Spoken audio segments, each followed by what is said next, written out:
It's Tuesday, January 28th, 2014, and I'm heading south on I-25 towards Douglas, Arizona to pick up my 40-foot sea container loaded with some stuff that goes to Sudbury, Ontario.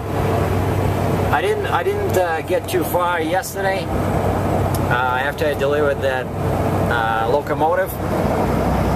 I ended up in Albuquerque, New Mexico, and decided to take care of some small problems I had on the truck.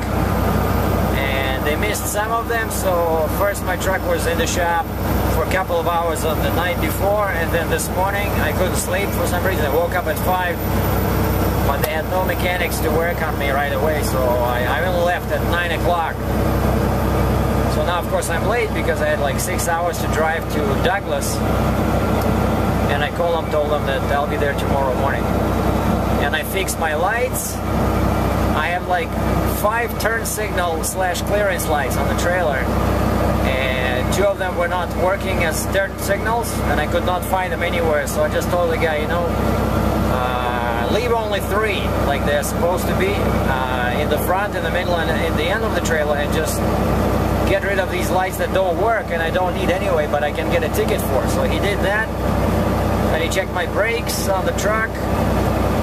Because I asked him to, he found that there was no grease in that moving thing. I don't know what it's called, like in front, kind of like a big lever. He says, probably looks like nobody greased them in a while.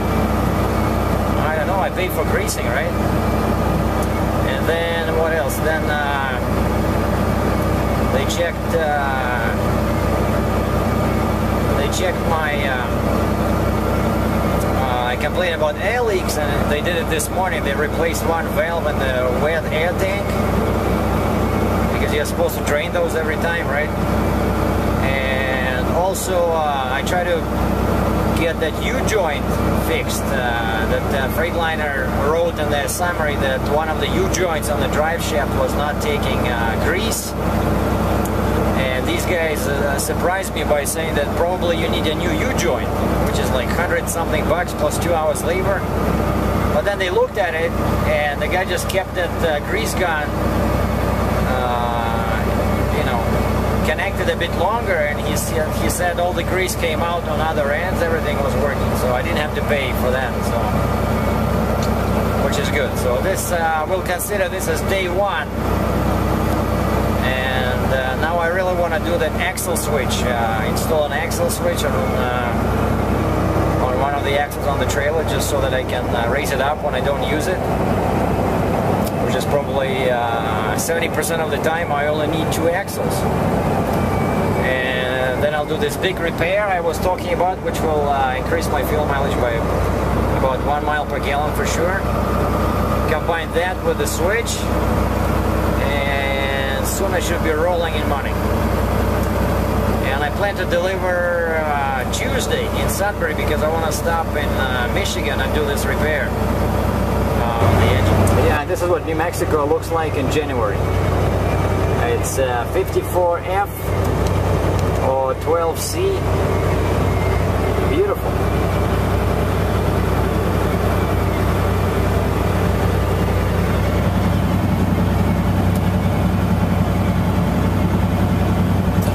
And I'm in a small town called Hatch, New Mexico, as in down the hatch, sitting next to some kind of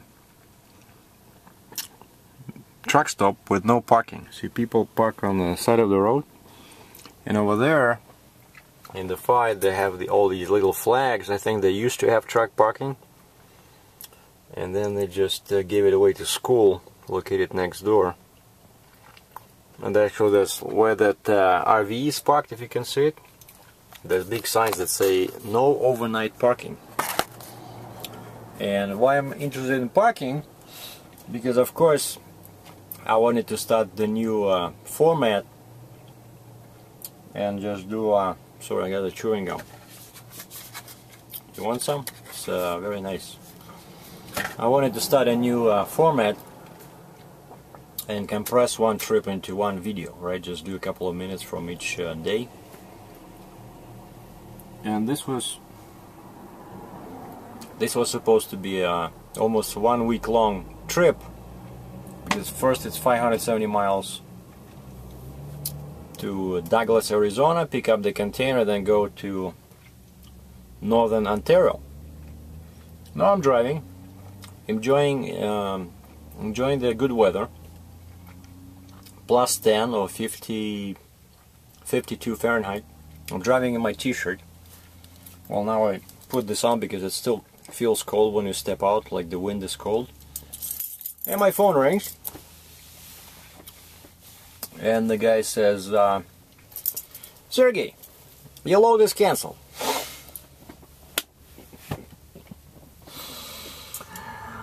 Well, all I can say again is, well, you know what I mean, but I'm not gonna say it because small children will start crying. But I said, how could this happen? I called them before leaving that Farmington, New Mexico. They gave me I gave them the reference numbers. We confirmed that the container was still in Mexico, but it's going to be across the border later on the same day, like yesterday. And the guy says, well, they made a mistake. Turns out his customer, and of course it's not the direct shipper, his customer, that's why all this stuff is happening, had 5 containers, and they thought they had 6. So I said, how could have they told me that they had the container when they gave him the number? And the guy says, they gave the same number to 2 trucks or 2 agents. And of course, if I was there earlier, I probably would have gotten it. But that's how they only caught it now. And I just checked with my GPS. I did 372 miles from Farmington. And this guy says, well, let me ask them if they will give you a truck ordered not used, you know what they pay. But first of all, that takes, last time I had this done, if the customer agrees, it took him 6 months to issue the money, and then Landstar takes a cut off the top still, like the same 25%. So I know, I just spent, what, like $200, even if it... Even if I did 7 miles per gallon, which actually I was just driving, you know, as if sensing something, I was driving 90 kilometers an hour, 56 miles per hour. So I'm pretty sure that I did maybe 7.5 because I was empty. 372 divided by 7.5, that's what, 56 gallons times 3.75 per gallon. $187. Just went out the window. And I just watched again the movie National Treasure with Nicolas Cage. Love that movie. And there was a nice phrase that the FBI guy was saying. He says, Ben, someone has to go to prison. Because Ben, the character of Nicolas Cage, didn't want to go to prison, right? And he says, Ben, someone has to go to prison. So I just called our customer service. I said, have you seen National Treasure with Nicolas Cage? And the girl says, yeah, I actually have. I said, do you remember this phrase, someone has to go to prison? And she said, yeah, and she starts laughing. I said, well, someone has to pay, because this truck has been driving, burning fuel, and I've been working for 1 day. Well, I drove yesterday, what was it, like 3 hours probably, and now today. But that's the reality of a trucking business, especially when you don't have a direct relationship between the agent and the shipper. So either they don't know the dimensions, the weight, they don't know what you're picking up, or they just Jesus, black SUV.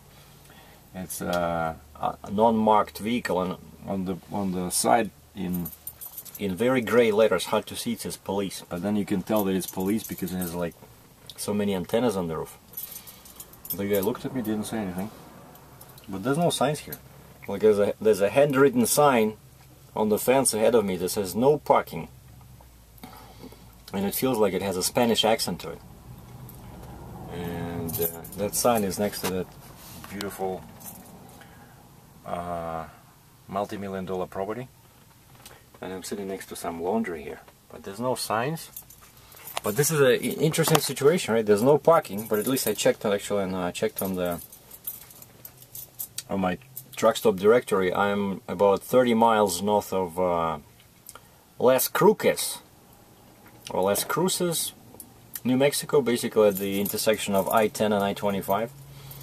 But when I put in, and there's a TA there, like a big XL parking, you know, extra large parking, free. Because some of these places down south are so busy they charge for parking, unless you buy fuel. But I have full tanks because I filled up in Albuquerque. So I'd have to spend money in the restaurant to get free parking, or I'd have to buy something in the store, like in Laredo. Lots of truck stops in Laredo charge for parking. But anyway, so I put in the TA location, and it says 77 kilometers, 40 miles from here. But this is just basically, this road is just a shortcut basically when you go south on I-25, and to catch I-10 west you do this kind of do a shortcut going southwest, and this is, I think it's like Highway 25 or something, and I-25 is just half a mile that way, so I have to turn around, go back on I-25, and then I'll just drive south to the San Cruces. And from there it's only maybe what, 20-30 miles to El Paso, and there's a Mexican border in El Paso, right? So there might be some loads, but I've been checking now, there's something in Texas, but it's much cheaper of course than this load was paying.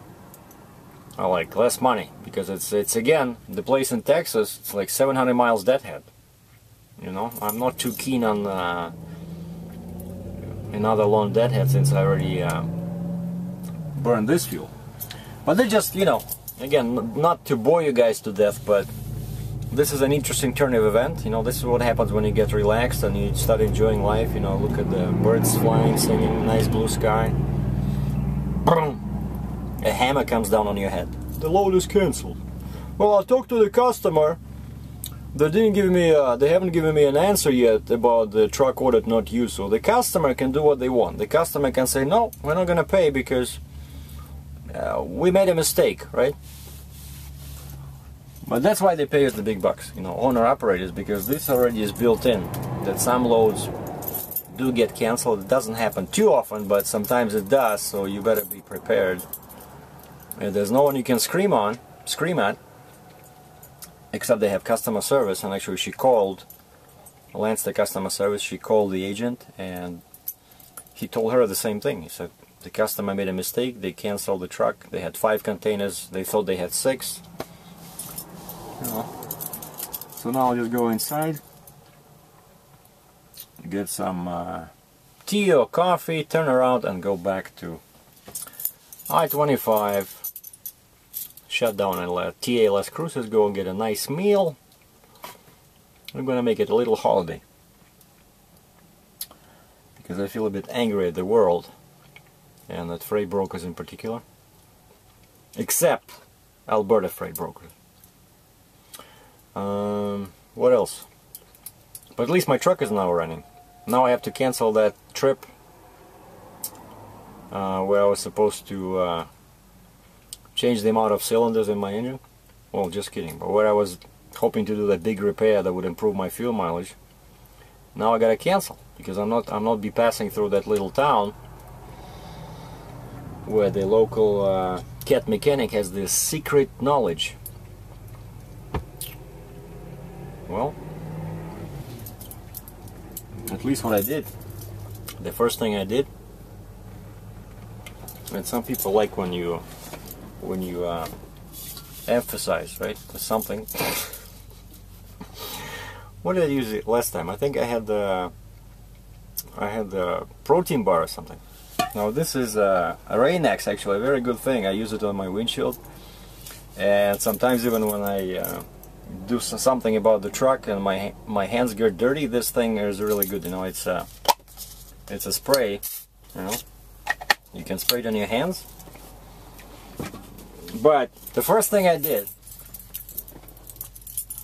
was go to the Landstar website, and there's a little button there that says status update, and I go in there, and of course this load still shows as booked on my truck, so which means that agents looking for the truck in the Texas area will not gonna see me as available. So what I did right away, there's an option there that says available for a load.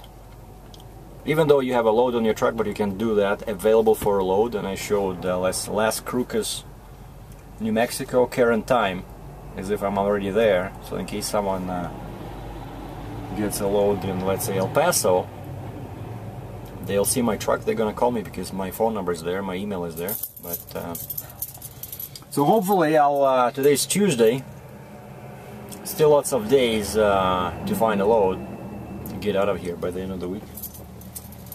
And I'm Sergie Dratchev in Hatch, New Mexico. Stay tuned, and a quick update about the movie making thing. I think I'll keep doing them. It's just that, yeah, I'll try to make movies more memorable, you know, less fluff, make them a bit shorter, kind of condense them a little bit, and maybe, yeah, like this guy suggested, do one trip per movie.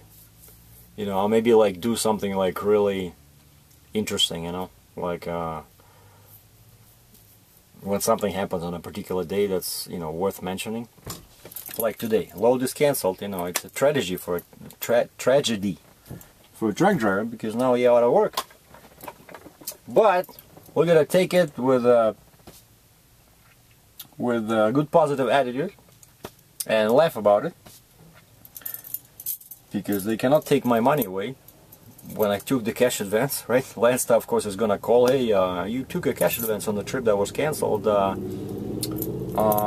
want you to put it back on the Lance. The way they use it, they give you a check number, like a virtual check number, and you transfer the money to the check, and this way they get the money immediately.